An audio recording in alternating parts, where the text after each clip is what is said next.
I'm Eric Lanskerner. Breaking news just into the newsroom. The Office of Inspector General releasing its report after a fatal police-involved shooting in Bridgeport Monday. According to that report, Dyshan took off from police, prompting a foot chase. Officials say that Best showed what appeared to be a gun, causing an officer to fire him. A gun was, in fact, found on the ground next to Best. The office also releasing body cam footage of the incident today. Here's a look at the moments officers were on scene. Good afternoon. Thank you for being here. I'm Chief Porter with the Bridgeport Police Department. To my left is our Council President, Aidee Nieves. To my right is one of our councilmen, Scott Burns, and another one of our council persons, Hakeem Boyd. So I thank you all for being here. The purpose of this press conference is to share with you some basics of the situation that obviously has occurred.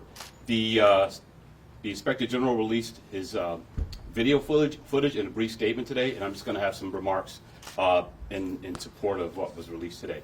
I want to preface this with saying that this investigation from the beginning has been at the direction of the Inspector General's office, so I cannot comment on the particulars into this investigation. This will be from this point, from the beginning of this situation to the conclusion. Any information regarding the particulars of the investigation will come from the Inspector General's office, not the Bridgeport Police Department.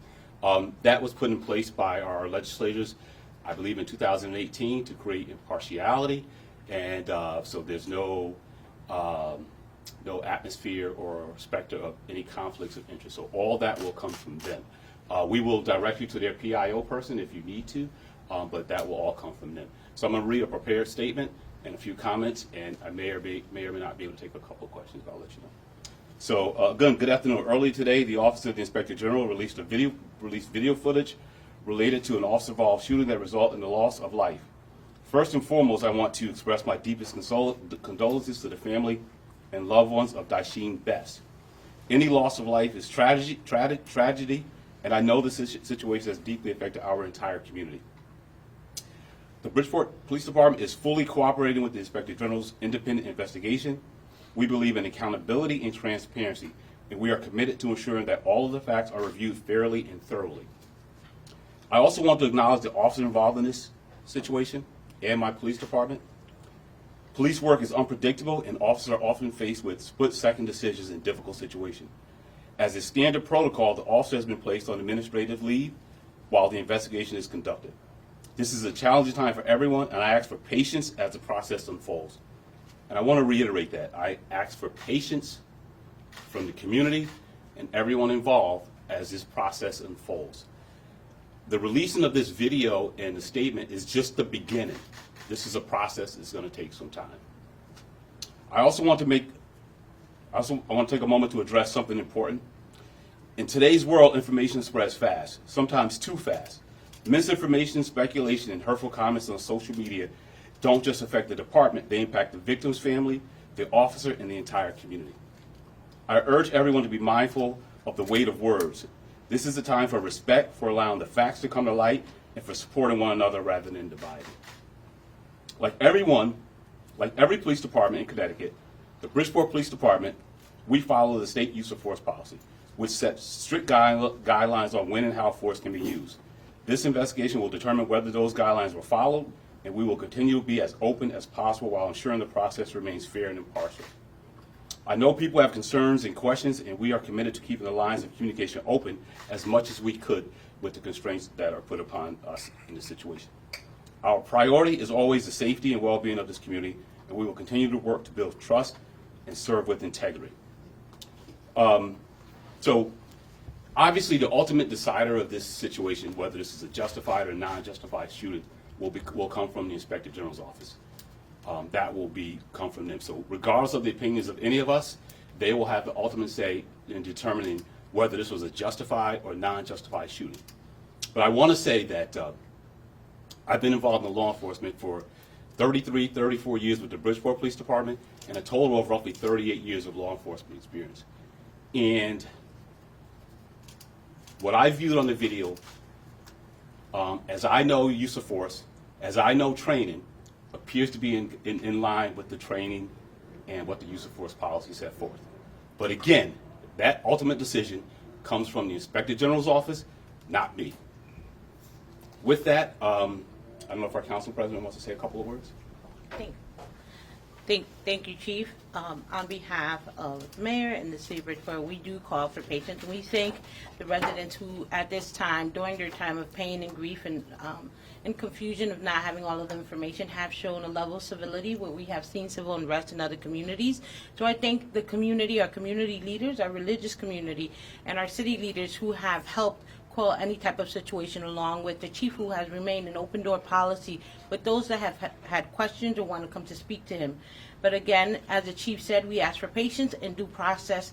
And the city of Bridgeport has a really good police academy where we've been retraining, and other officers from throughout the state have been trained in our police academy. So it speaks to the level of integrity and the training and retraining that has happened here in the city of Bridgeport. And I ask that, again, everyone remain calm, let the information please flow out. And if you have a question, the chief cannot answer every question that you may have, but he is ensuring that transparency out of his office is first and foremost. Thank you. Scott, can you want to say anything? Thank you. So a couple of things that I've done at the outset of this, I just want to mention that, is that, so this happened Monday night. Tuesday morning, I met with the family and other community members as it related to this. Yesterday, I met with some of our clergy members. I met with some of our council members. So we've been as transparent and offering as much support and help that we can, with the limitations that are placed upon us because of the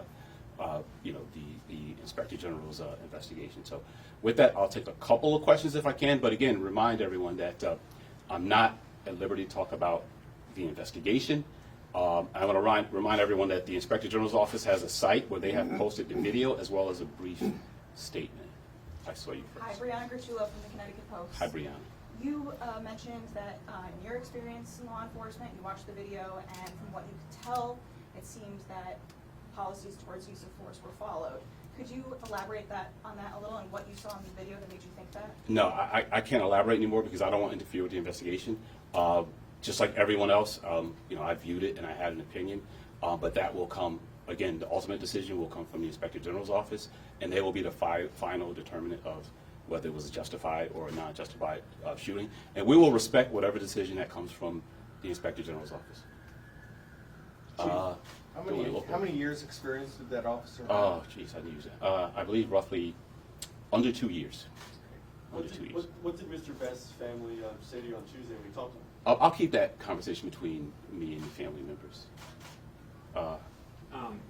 So, Craig Thompson from News 12. Hi. I mean, if you can't necessarily get into specifics of this case, can you share sort of what the protocol and what the training says in a situation such as that, when a potentially armed suspect is fleeing away from an officer into an area that looks like it might be a little bit of a dead end? What does the training protocol say? Yeah, so all that's going to be a part of the investigation, and I don't want to interfere with the investigation because that'll be a part of the investigation, I believe.